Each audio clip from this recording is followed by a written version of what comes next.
We are also talking about a crisis of good governance, of not just democratic governance, but of macroeconomic fiscal management. The egregious example, for example, is the domestic airline. Right. We do not know why it exists, and we cannot explain why there's so much of money that has been sunk into it. Explanations have been forthcoming from government, but without a sound base. Now, could this be one issue that the IMF says, listen, look here, this is not on? No, I don't think so. Because usually IMF will never tell a government to, stop a particular project or to, privatize a particular institution. What the IMF will do is to sort of give explicit support to a government's program. Sure. So now this is where this whole conditionality thing comes in, because a term that we need to keep in mind is called prior action.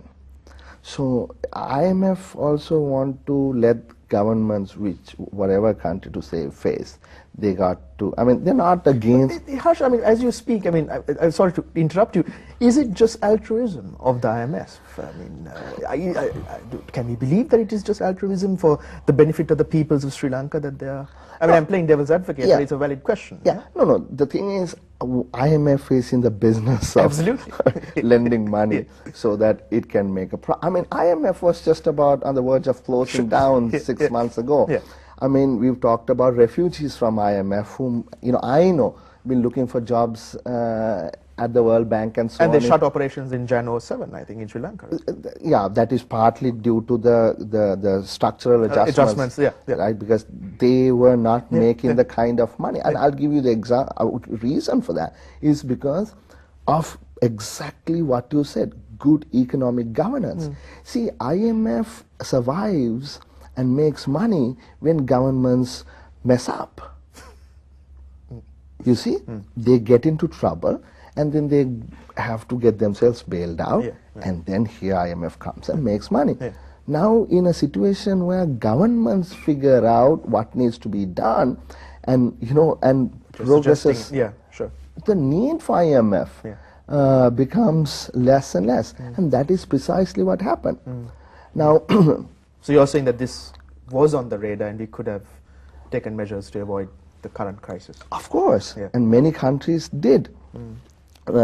Going back to the point I was trying to make earlier is that while it is true that IMF needs to make money, the government could have taken measures to deal with the issues that were inevitable. So the point is, the government will say, look, this is my plan, and the IMF will say, okay, we will support your plan. The IMF will never want to be seen in this context now having imposed conditions as such on governments who are anyway under enormous pressure. We're running out of time, but could that be the optics of the exercise, in that they become the bad guy, and that the government says we have been imposed these conditionalities and that we have no choice? No, the government will not do that. What the government will do, and I think we all are seeing the prior actions. You see, they will say, look, we will on our own, agree internally that we are going for fiscal deficit reduction. We are on our own going to stop expansion in the public sector. We will on our own agree to stop wage increases. We will on our own try to let the rupee find its level in the marketplace. We will on our own ensure that the large fertilizer subsidy is not given for everyone, but only if they sell their produce to the paddy marketing board. We are seeing all this happening. So, one can argue that these are the prior actions that the government is taking. So, in order to show the IMF, look, we already, started doing this. Just validate our program and give us the money. In very briefly, what guarantee can the IMF impose on the government to actually keep to those promises made?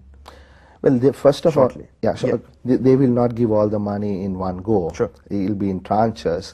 And of course, once the money is gotten, if they break the agreements, there's nothing one can do. And it has happened in the past also.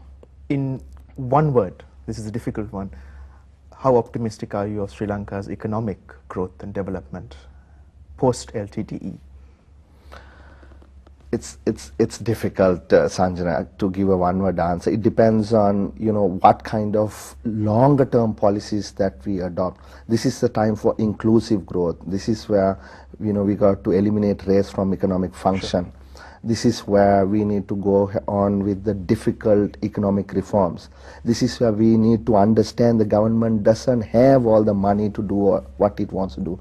Bring in the private sector. There's enough money out there to help build the East and the North and integrate this country, but the government cannot do it by itself. Harsha, on that note, thank you very much for joining us, and I wish you also the very best in your own advocacy to get us out of this mess that we are in. Thank you, Sanjana. Enjoyed it. Thanks.